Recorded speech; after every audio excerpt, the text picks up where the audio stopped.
water, earth, fire, air.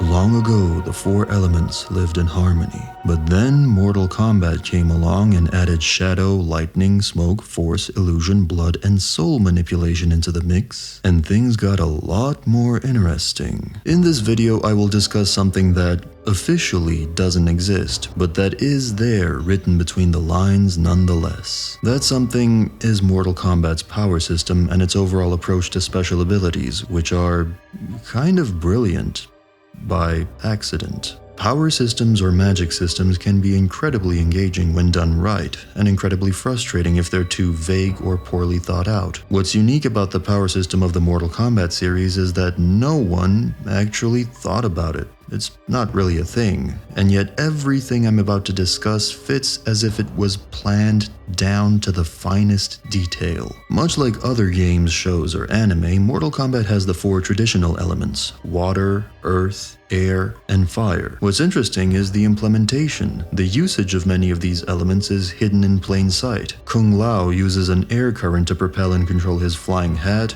Goro creates seismic disturbances by stomping the ground, and Rain uses his water abilities to manipulate thunderclouds and generate lightning. Yet all you see is a hat, a stomp, and a lightning bolt. This allows you to have all sorts of abilities happening on screen without having to branch off into too many elements or power sources for too many abilities. There's no speed force or flying hat force to explain certain characters' powers. It's all consistent with these four basic elements. Ice is simply frozen water. Cabal's dash is just him manipulating air currents to make himself faster. Actually, MK9 establishes that as magic, so what's interesting is that the degree to which each character uses their respective element or elements is consistent with their power level in the lore. Kung Lao's mastery of air allows him to spin very fast and is otherwise limited to making his hat fly around, whereas someone like Kitana, who's both more gifted and 1,000 years more experienced, appropriately displays a much higher level of mastery over the same element. But more on that later. Exploring the implementation of these four basic elements and how consistent that implementation is with the power level of each character is interesting enough. But what makes this system truly fascinating is the compound elements.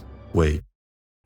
There you go. Because there are some moves that don't fit any of the four major elements, and that's because they're combinations of elements. Shadow is a combination of the water and earth elements. Noob Saibot's autonomous shadow clones are the best example, as they are physical constructs seemingly made out of clay and tar. Lesser examples include the shadow kick, as exemplified by Jade and Johnny Cage, also Nightwolf's shoulder charge. Cage's stunt double variation from MKX further reveals the nature of this element by developing the rudimentary aura and after images into tangible clones of himself, albeit retaining limited control over them. This is somewhere between the standard shadow projections and Noob Saibot's fully automatous double. Jade, on the other hand, takes things in the opposite direction. Instead of conjuring tangible matter, she uses shadow manipulation to make herself intangible, which ultimately paints this compound element as one that makes matter either more dense or more ethereal, to the point of intangibility. Lightning is a combination of air, water, and fire. Rain and Nightwolf use water vapor in the air to form thunderclouds that facilitate lightning, which is heated plasma, in essence, fire. Raiden takes it a step further by exerting direct control over the lightning itself, not just conjuring and directing it. Force is a pretty ubiquitous one. Force balls are a common attack in MK games that possess the heat and power of fire and the fluidity and shape manipulation potential of water. Johnny Cage's force balls are a decent example. However, the best force user by far is Yoda. I'm kidding. Is Reptile. Although Yoda wasn't that far off, I guess. Reptile's absolute control over the shape, size, speed, and potency of his force balls is second to none. As a side note, Reptile is, on a thematic and symbolic level, a hybrid between Sub-Zero and Scorpion, so it's fitting that he use a homogeneous mixture of each of their respective elements. Smoke is technically air, but every other air practitioner uses just the air immediately around them, essentially airbending, whereas smoke clearly utilizes a much denser gas that's more than just oxygen and carbon dioxide. And smoke is generally an interaction between fire fire and air. More specifically, it's an incomplete combustion due to insufficient oxygen, so we can log it as such. Whatever it is, it can carry or displace opponents and is toxic to other living beings. Note that his smoke away and smoke towards moves are mechanically different compared to Jade's intangibility. This is not shadow manipulation, it's smoke literally turning his body into, well, smoke, and therefore dodging projectiles as smoke particles rather than turning himself completely intangible. His invisibility presumably works by changing the properties of the smoke around him to bend light around it, and it's worth noting that Reptile's invisibility does not fit this category, nor is it shadow manipulation or anything like that, as his ability is completely natural and a result of eons of evolution. Another thing worth noting is that Noob's smoke ball is not actually smoke. It's shadow, since it does the same thing that Jade's glow does, i.e. makes things intangible. Only instead of focusing it on the user, he focuses it on his opponent, making their attacks not connect and nullifying their guard. Noob is basically the ultimate shadow user. The trouble with smoke as an element is no one else really uses it. It's kind of unique to his character. I guess you could log any smoke-based teleport as smoke, but on the whole, it's a pretty rare element. Illusion is a combination of water and air. Practitioners utilize water's reflective properties and air's ability to create blurring effects to their advantage. They can make their movement patterns more erratic, give the impression that they can phase through objects, and even seemingly disappear. Quan Chi's illusory swords and his transmutation abilities are a good example of illusion. Fun fact, this secondary element shares its name with the famous pro MK player Illusions, who just so happens to play Quan Chi, the most prolific user of this element. Blood. A result of air, water, and earth, blood magic is a rare and powerful secondary element that has tremendous offensive and defensive capabilities. The only known practitioners of this elusive power are Scarlet, Kotal, and Shao Kahn. While Scarlet's blood balls have similar properties to Reptile's force balls, the blood element itself can be morphed in a variety of ways to create solid objects, weapons, clones, obstructions, and semi-autonomous constructs. Additionally, one can manipulate their own blood in order to enhance their strength, endurance, and agility, as well as survive otherwise lethal blows. Lastly, blood users have limited control over their opponent's blood, allowing them to manipulate their opponent's movements, weaken them, or steal their blood to regenerate. Soul.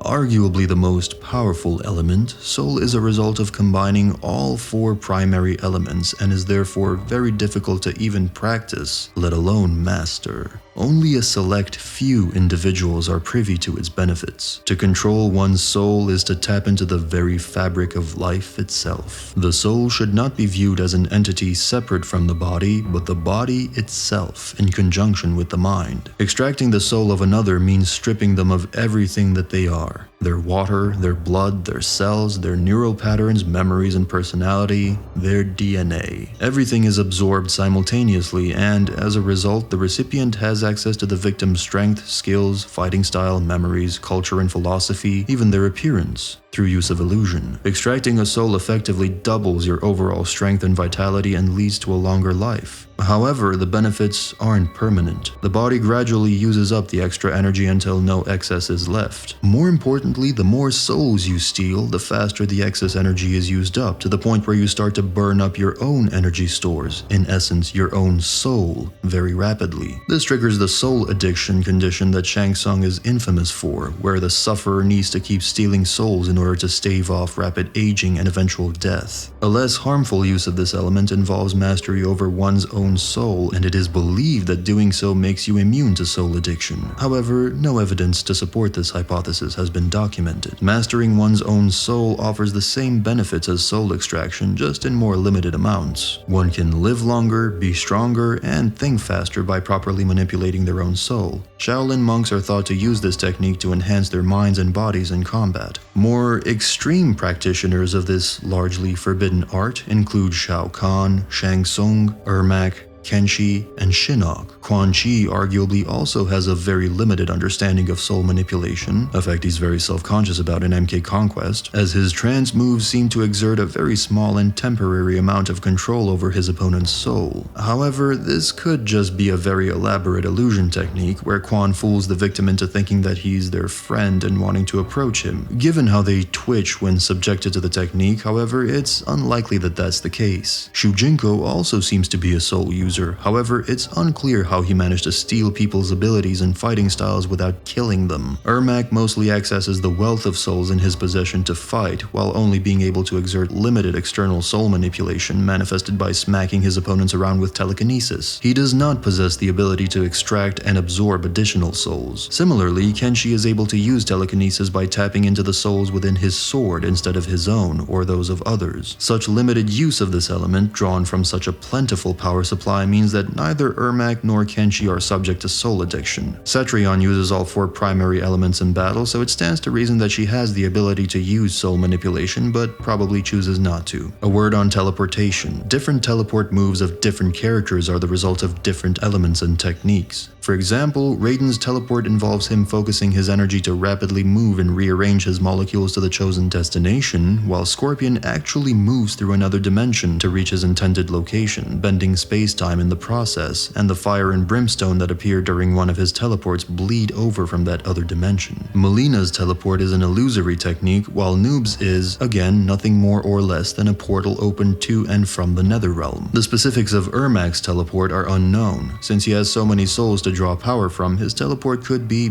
anything. Obviously, some of these characters have learned to use more elements, while others are limited to just one. It's reasonable to assume that the more elements one has in their arsenal, the more powerful he or she is. The rarity of the element is also an indicator of raw power, but not necessarily ability. The brilliant thing about this power system is that it's completely in line with the power level of the characters. Johnny Cage is a great fighter, but he hasn't had a lot of time to practice all this magical stuff, so he's stuck using basic shadow kicks and force balls to break balls. MKX Johnny, who's older and more experienced, evolved to use slightly more advanced stuff like the stunt double constructs. Jade, on the other hand, an Edenian who's been training for hundreds of years or more, mastered more advanced uses like the intangible glow. And then of course the real freaks of nature are the ones with the craziest genetics and who've gone through dramatic transformations, like Noob Saibot, who's a prodigious talent, has cryomancer blood in him, and quite literally went to hell and back. Kung Lao is always depicted as inferior to his fellow monk and brother-in-arms Liu Kang, and surely enough, their elemental mastery reflects this. Liu Kang is not only a gifted warrior, but is also surprisingly good at using the fire element. Lao, on the other hand, is an excellent fighter, but his command of the element of air is lackluster as he's unable to generate gusts of wind like Fujin or powerful sonic blasts like Sindel. His skill with air is limited to manipulating his hat, painting him as kind of a one-trick pony, but it's also his greatest strength because he employs a fair bit of ingenuity to compensate for his lack of talent. And again, what's cool about this power system is that it's unexpectedly consistent. Neither Kung Lao nor Kitana use air directly. They both use it to enhance their weapons, but the difference between them is night and day. Lao just makes himself spin or makes his damn hat fly about, while Kitana can levitate both herself and her opponents, propel her fans and herself at great speeds, and can literally create a mini tornado. A fitting skill gap considering the former is mortal and the latter is a 1,000-year-old Edenian princess. And naturally, a cut above that is her mother. Your mother? The Queen of Edenia, who uses the same air element but in a manner that's both more raw and specialized, as her screams can not only literally blow you away, they're pitched at particular frequencies aimed at popping eardrums and cracking mountains. And a cut beyond even that is, fittingly, the actual god of wind, who's basically a full-fledged airbender. And again, the other thing that's brilliant about this power system is that it doesn't exist. No one actually thought of this. No one employee at Netherrealm nor Tobias himself deliberately thought up this system. Everything I just babbled about for probably way too long is all just in my head. And now I guess it's in our heads. After all, what's the fun in madness if you don't spread it? And the reason why this is brilliant is because all of this just happened to fit. To create a list of moves and powers in a vacuum and yet have them make this much sense in relation to the lore and power levels of all the characters, it's kinda mind-blowing, like a natural wonder of the world that looks like it was deliberately sculpted by some kind of celestial Banksy. This truly is an accidentally brilliant power system.